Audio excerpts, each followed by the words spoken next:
sa mga news sa akong headlines duha ka adlaw nga ginalutaga o PAPRO Office of the Presidential Advisor on Peace, Reconciliation and Unity para irepasa o i-review ang implementasyon sa Localized Peace Engagement and Transformation Program Plan para sa probinsya sa Norte sa Samarangan. Gindeklarar na como stable and conditions and internal peace and security sa 16 nga mga bungto o 14 sa Premier Distrito nga duha sa Segundo Distrito. Ngan with my concern san akon sound bangin nawawara-wara bangin na mamati na si Rian. Sa radyo may ada kita, pero Facebook, wala pa siguro. Okay na, siring ni hito natin technician. Okay na itong Ay, audio. good. Oo. Okay. Okay, Mama Dayan, amo laad to diri sa Norte San Samar. Back to you. Good morning, Eastern Visaya. Thank you, Ma'am Eileen Diaz at mga pasiunang impormasyon at ikang naman ng Philippine Information Agency. Ayan, pasyado naman kita sugod Southern Leyte, matikang naman ka na Ate Dalia Orita at Will. Good morning, Eastern Visaya. Tidaos, Yes. good morning. Yes, Ati Dayan, good morning. Good morning sa itong mga kaubanan diha sa DYES RP Borongan. Same with RP Calbayog, Sir Gina Vilon. Mama Eileen Diaz diha sa PIA Northern Samar, good morning. And kang Mama Micaela Gongora, maayong buntag ka na itong tanan. Yes, Ati Dayan, update sa itong panahon din sa Saudi. Southern.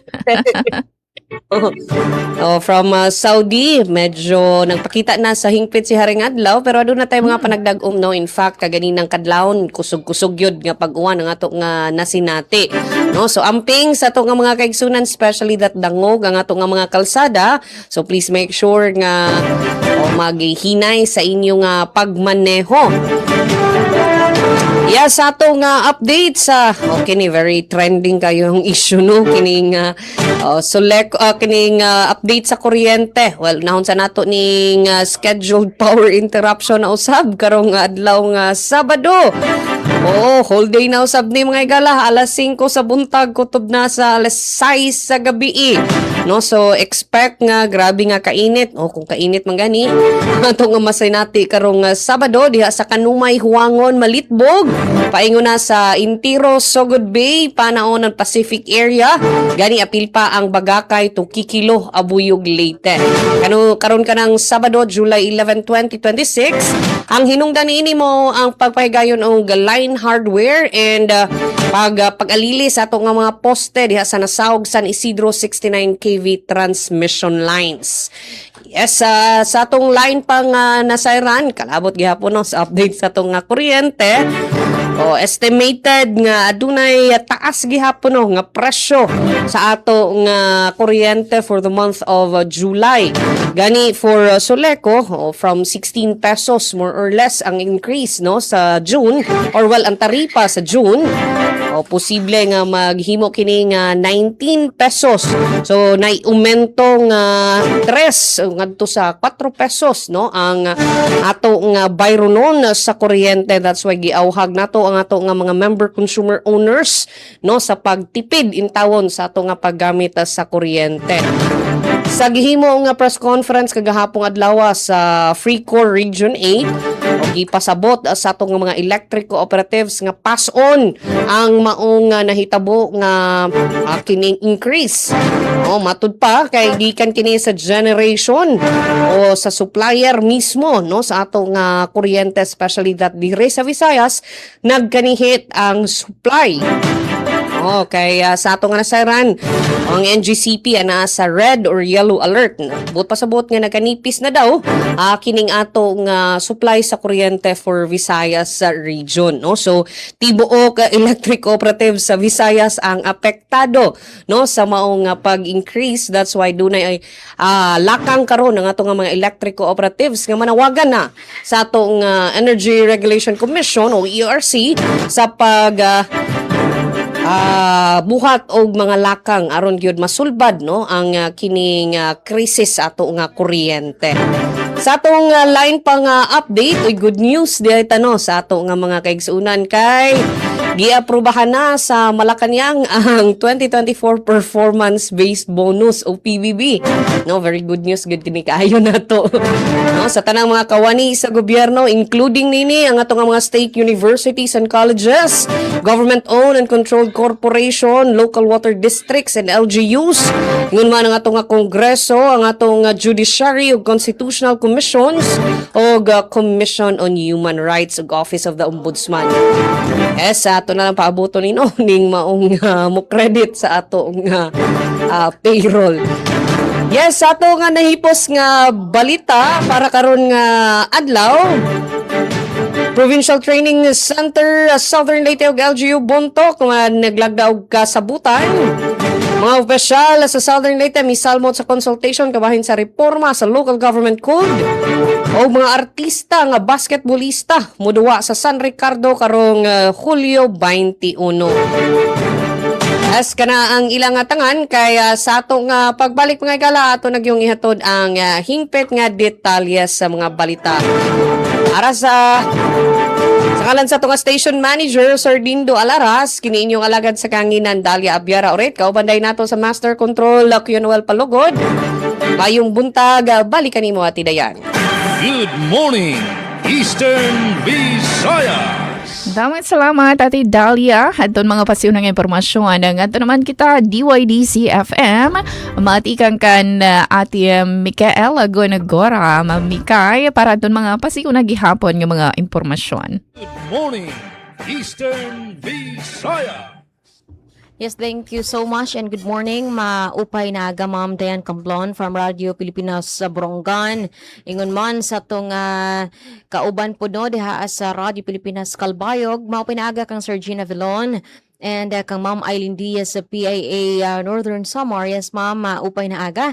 And of course, sa to partner station sa Radio Pilipinas Sugod, pinay ka Ma'am Dalia Orit at Will. Maadyong buntag, Ma'am Dals, and sa atong mga suking tigpaminaw, permay gyud explain na atong tulumanon. Good morning Eastern Visayas across Region 8. Oo. Labi na diri sa atong Tungaan Visayas State University sa atong nagpaminaw din hiya ingon man sa dakbayan sa Baybay Leyte.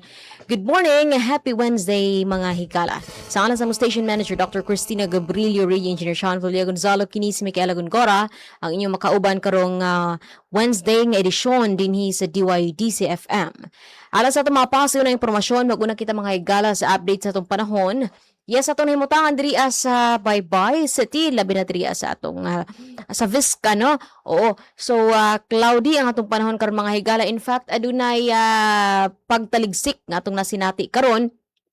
Cloudy, apan wala nagiingon nga baga nga dagom sa makaganihan nga murag medyo ngit-ngit gid ang atong kalangitan sa pagkakaron ning action nagpagka ni action nagpagka blue gamay apan na aduna gihapoy panganod nga atong cloudy gihapon no, and then mo lagi sa gikaingon pa adunay taligsik usab nga atong na sinati dinhi. So base sa atong Weather Advisory and Information System, no, nga website sa VSU, atong maximum temperature ay nasa 30 degrees Celsius and 30% ang chances sa pagulan apan nagtaligsik naman tanaw, so siguro mas magkuan pa ta, mas mangandam pa ta kay basin og mo ulan gayod, and then dapat always ready. So mga higala, sa lain pa nga pakasiunang impormasyon sa atong tunghaan diri mismo sa VSU, ang atong admissions office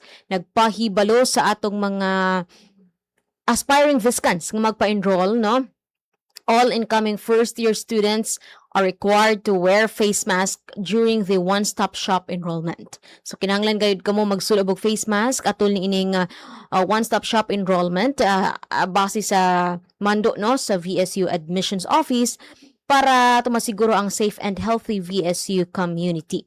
And sa lain pang pahibalo or update sa atong peace and order naman, so far ang atong dakbayan sa Baybay generally peaceful. Ang atong kapulisan padayon ng pagpahigayon og beat patrol operations and pagmintinar og heightened police visibility across sa Baybay City. Kini in support mga higala sa Oplan Bantay Kalsada.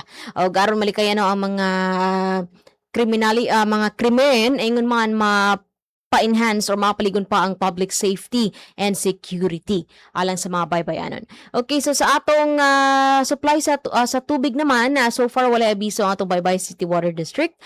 Sa kuryente naman, so far walay power advisory nga gipagawa sa atong LECO 4.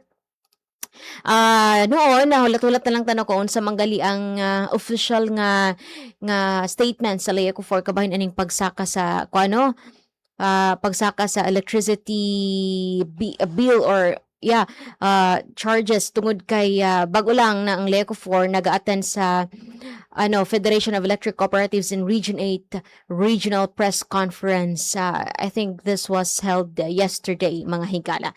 So paabot na lang ta and sa Baybay City Information Office so far wala usay bagong pahibalo gikan sa atong dakbayan sa Baybay.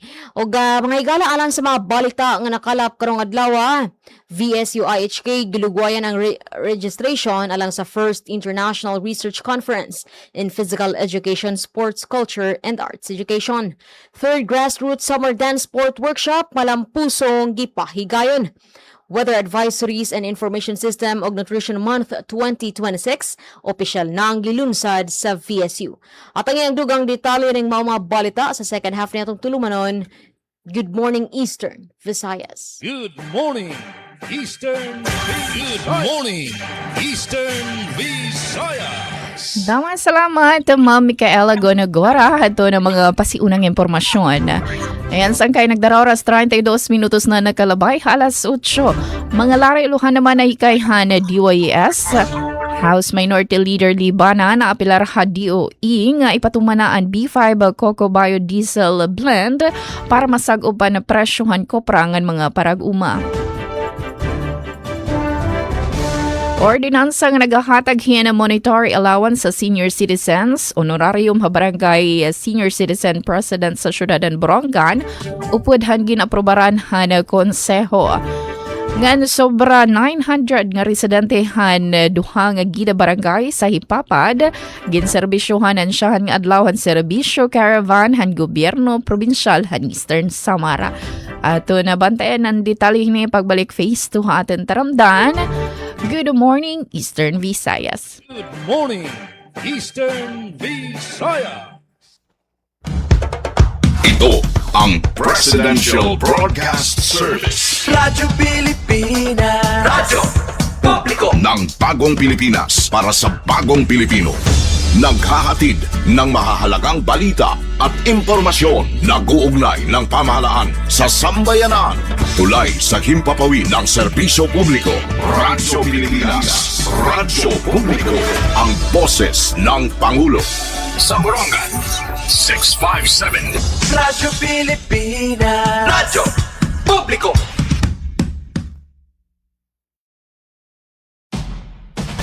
Good morning, Eastern Visayas. Ganyan ang atag na sangkay. Part 2 naman, paghatag aton mga detalyinan mga balita.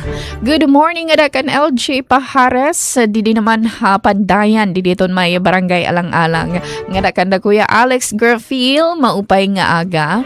Nga sugod man, Gabriel David Bokuborak. Thank you so much for watching from Taytay Rizal naman. Thank you. Ayan, balik kita nganto naman kaniya Sam Sir Gina Villon para hanton mga detalye na han balita. Good morning, Eastern Visayas. Salamat kaupod Dayan. Proyekto sa Kalbayognon. Tarhog sa kusog nga El Nino gintutukan sa Samar Provincial Development Council kaupod ng plano para sa agrikultura ng infrastruktura. Sa detalye din report ni Jose Pretencio. Radyo Pilipinas. Radyo Pilipinas. Report. Gintutukan sa Provincial Development Council o PDC sa Samar ang posible nga epekto sa ginlalauman nga makusog nga El Nino sa probinsya. Durante sa first semester meeting, ginisgutan sa konseho ang latest El Nino advisory nga nagpapakita nga ini nga panitabo posible maging usas ang pinakakusog nga El Nino sa yana nga siglo. Ginisgutan sa mga miyembro sa PDC ang posible nga epekto sini sa agrikultura, water resources, infrastructure nga disaster preparedness sa Samar. Ginpabugatan liwat sa konseho ang panginahanglan sa temprano nga mitigation nga adaptation measures basi maibanan ang epekto sa El Nino sa panginabuhi ng seguridad sa mga komunidad. Labot sini, ginaprobahan diwat sa PDC ang Science, Technology and Innovation Plan sa probinsya sa Samar para tuig 2026 tubtub tuig 2032. Ginaprobahan liwat ang Provincial Farm to Market Road Network Plan para 2026 tubtub 2031 ngan ginisgutan ang updates tikang sa Provincial Project Monitoring Committee. Pinaagi sa meeting, ginpapakita sa Samar ang mas temprano nga pag-andam sa climate risks samtang ginpapakusog ang mga plano para sa mas resilient nga agrikultura, infrastruktura nga lokal nga pag-uswag.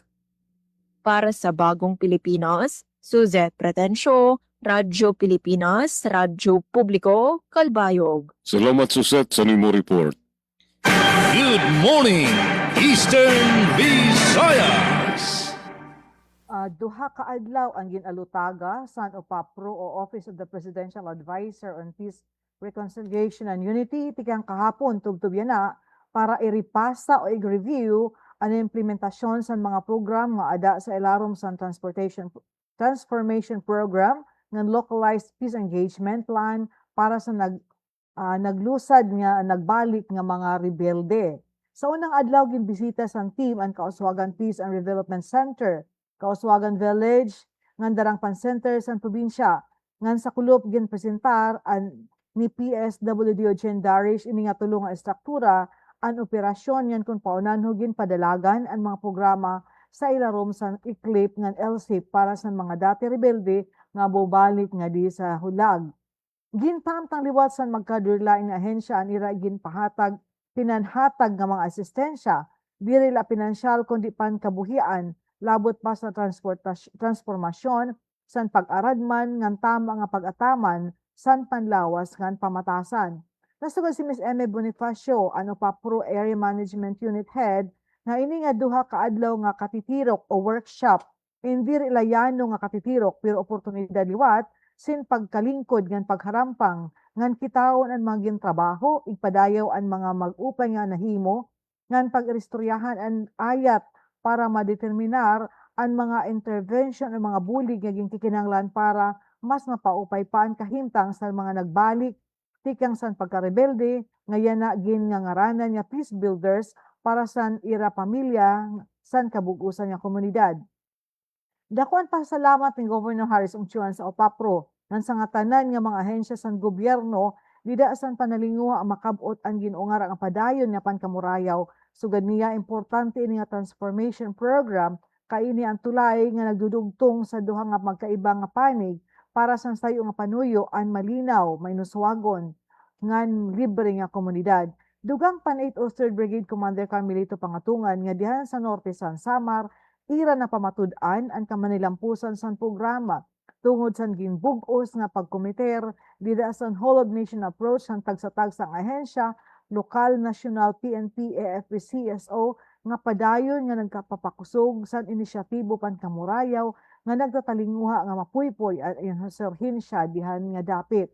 Dida sa presentar nga report ni PSW Darish na ibaruan nga ang gobyerno probinsyal naghatag na sin asistensya pinansyal umabot 22.14 milyones ka pesos ngadto sa 453 nga nagbalik loob nga mga rebelde tikang sa tuig 2011 tubtub na sa ilarom sa Local Social Integration Program o LCIP.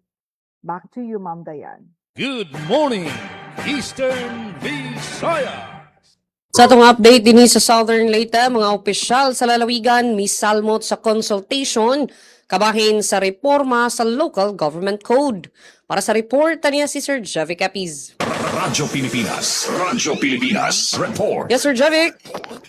Niapil ang mga opisyal sa nagkalain mga kalungsuran sa probinsya sa Southern Leyte o mga kawani sa Department of the Interior and Local Government kung DILG ubos sa pagpanguna ni Provincial Director Danilo A. Lagitan sa gipahigyan nga Revamp 2026 sa Regional Consultative Dialogue and Policy Review Workshop on Local Government Code Amendments nga gipahigayon sa DILG Region 8 niadto nakalabay nga buwan sa Hunyo dito sa Tacloban City. Gitambungan na naasing nga konsultasyon sa mga opisyal sa DILG o mga representative gikan sa matag LGU, mga magbubuhat og polisiya ug man pang mga hingtungdan gikan sa tibok Eastern Visayas aron hisgutan og susihon ang gisugyot nga pagbag-o sa Local Government Code of 1991. Tumong sa kalihukan ang paghimo og rekomendasyon sa palisiya aron mapaligon ang lokal na otonomiya, mapauswag ang maayong pangagamahanan ug mapalambo ang paghatag og batakang serbisyo sa mga local government unit. Lakip sa mga kalihukan ang mga diskusyon kabahin sa pag-uswag sa mga hagit sa pangagamahanan, presentasyon sa resulta sa regional survey mahitungod sa gisugyot nga mga amendments o ang policy dialogue nga nagatugot sa aktibong partisipasyon sa mga stakeholder sa paghulma sa reformang legislatibo. Gipasid usab sa workshop ang mahinungdanon sa evidence-based policy making o participatory governance aron masiguro nga ang local government code magpabiling angay o responsive sa nagbag-ong nga panginahanglan sa mga lokal nga pagamanan o sa ilang mga katawhan. Balita gikan sa DILG Southern Leyte para sa Bagong Pilipinas, Jevic Epis, Radio Pilipinas, Radio Publiko. Daghang salamat sa imong report, Sir Javic Apis.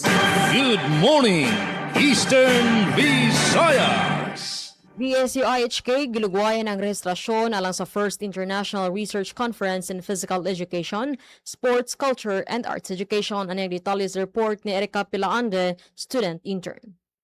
Gilugwayan sa Institute of Human Kinetics kun IHK sa VSU ang rehistrasyon ug abstract submission sa First International Research Conference in Physical Education, Sports, Culture, and Arts Education hangtod Hulyo 10, 2026 tungod sa daghang hangyo gikan sa mga interesado nga partisipante. Gikan sa unang gikatakdang deadline sa Hunyo 30, 2026, gibalhin kini sa lain nga petsa aron hatagan pa og higayon ang mga educator, researcher, coach, cultural worker ug artist gikan sa nagkalain nga lugar nga makaapil sa maong international nga komperensya.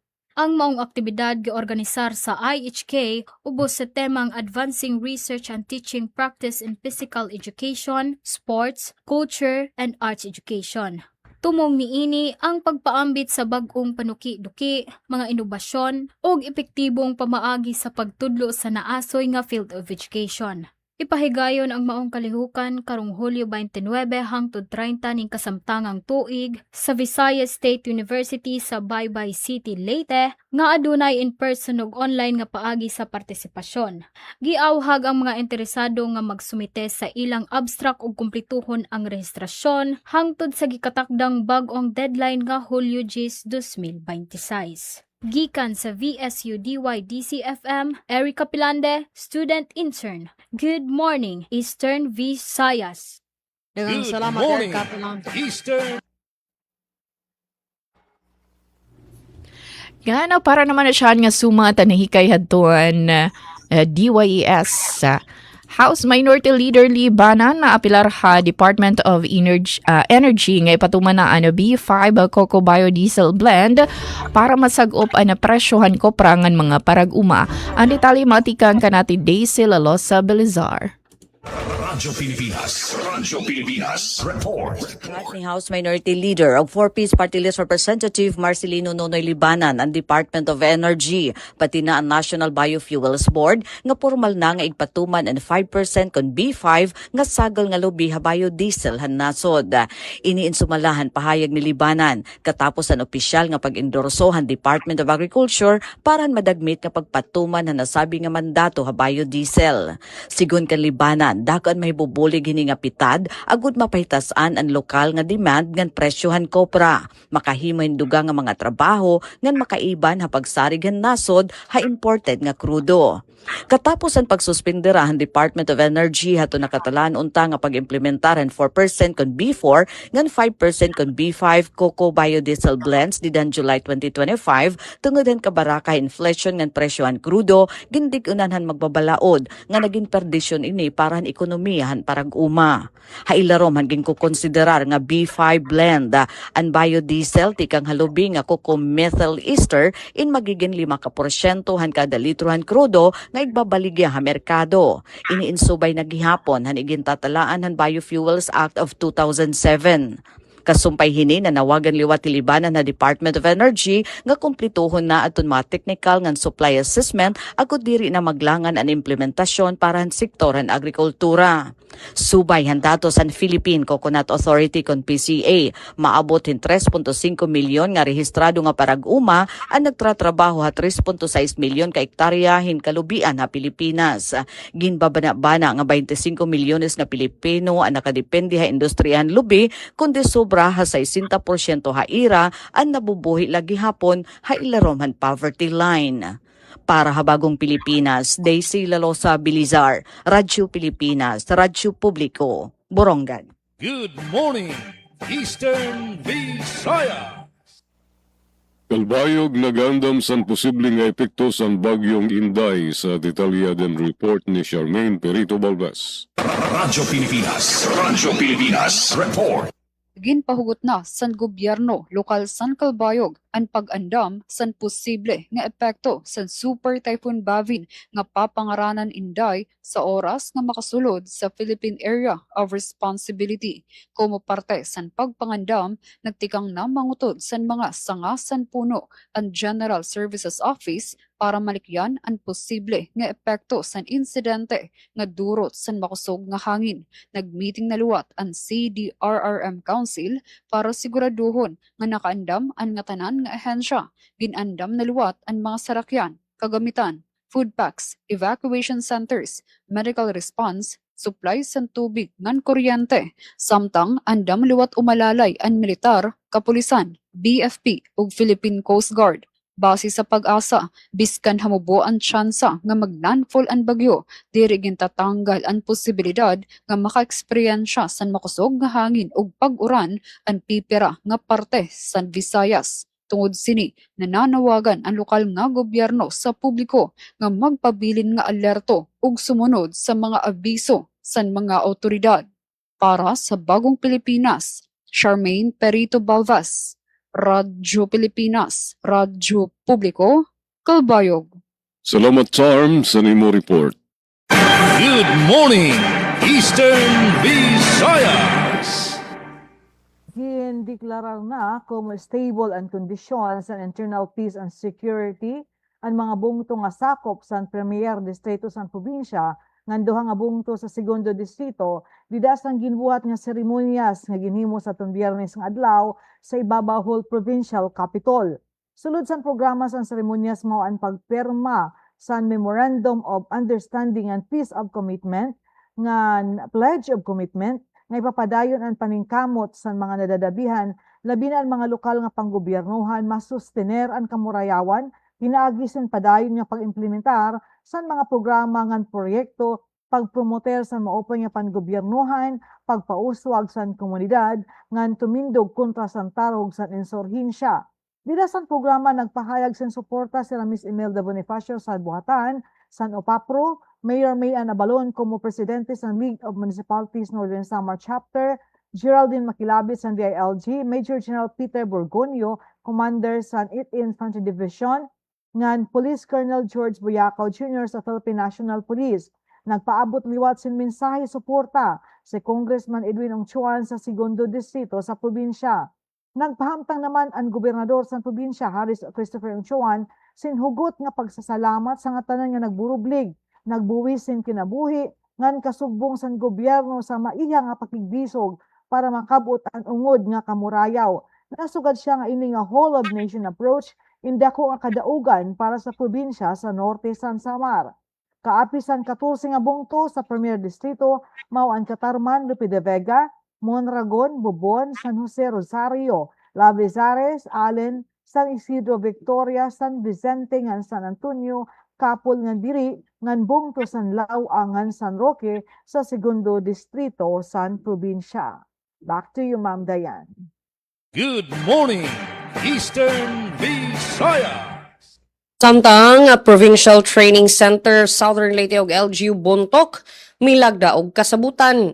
Ani ang report ni Roel Bugnos. Radyo Pilipinas. Radyo Pilipinas. Report.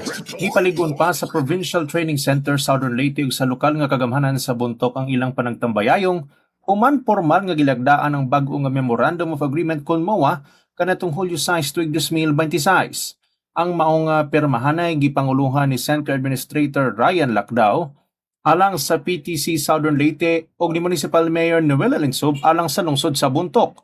Pinaagi nini nga maong kasabutan masiguro ang padayong paggamit sa PTC Southern Leyte sa ikaduhang andana sa Bontoc Terminal Building isip ilang opisyal nga buhatan og workshop facility sulod sa laing unom ka tuig. Ang maong lakang nagpakita sa iniusang tinguha sa TESDA ug sa LGU Bontoc nga makahatag og daling maabot og dikalidad nga technical vocational nga edukasyon ug pagbansay sa mga kahanas alang sa katawhan sa tibok probinsya. Kini nga pagbag-o sa MOA napamatudan usab sa ligon nga kooperasyon sa duha ka institusyon nga nagtumong sa pagpalambo sa mga komunidad pinagi sa skills development ug pag-abli sa mas daghang kahigayunan alang sa mga nagatungha sa tibok probinsya.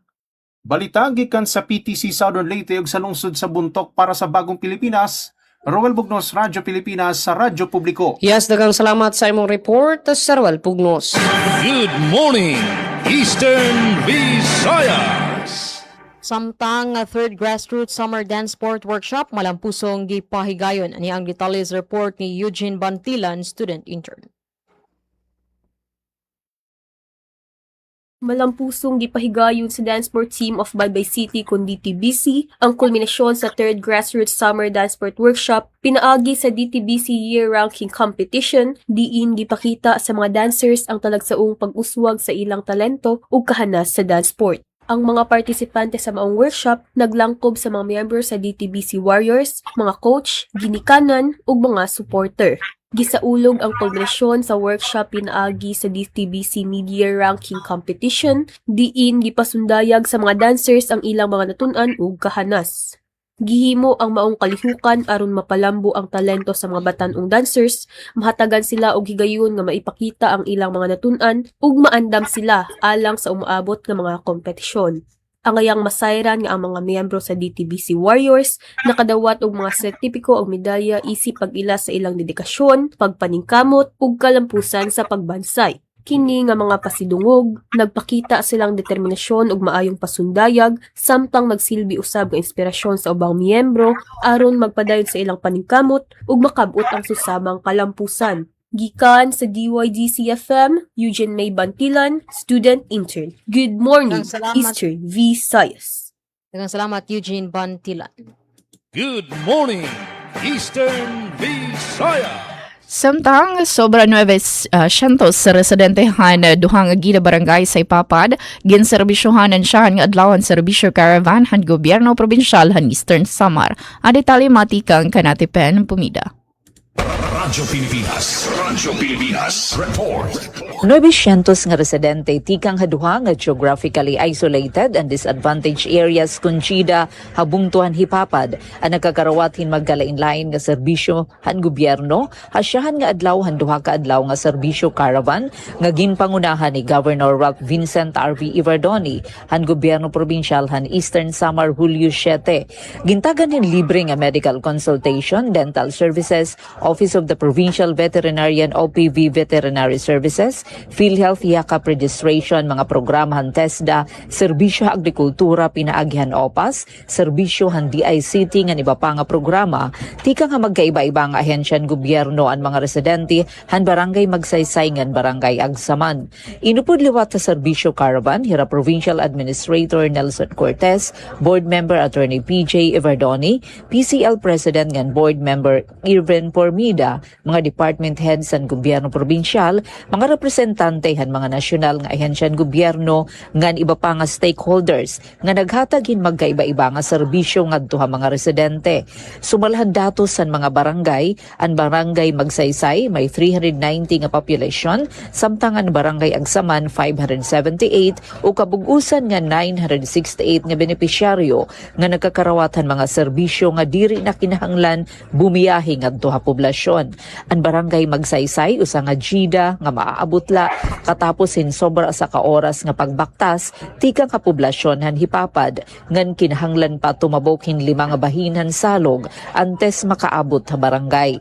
Sumalakan punong barangay Alfredo Capukyan ang paghimuhin kopras ang nangunguna nga pakabuhihan mga residente samtang ang pagbaktas amon panguna nga paagi para hingadto ngan tikang haduha nga barangay. Igin sumatliwat niya nga permi binabahaan barangay kung nahitaas ang tubig nga salog tungod bagyo umakaseg nga pag-uran.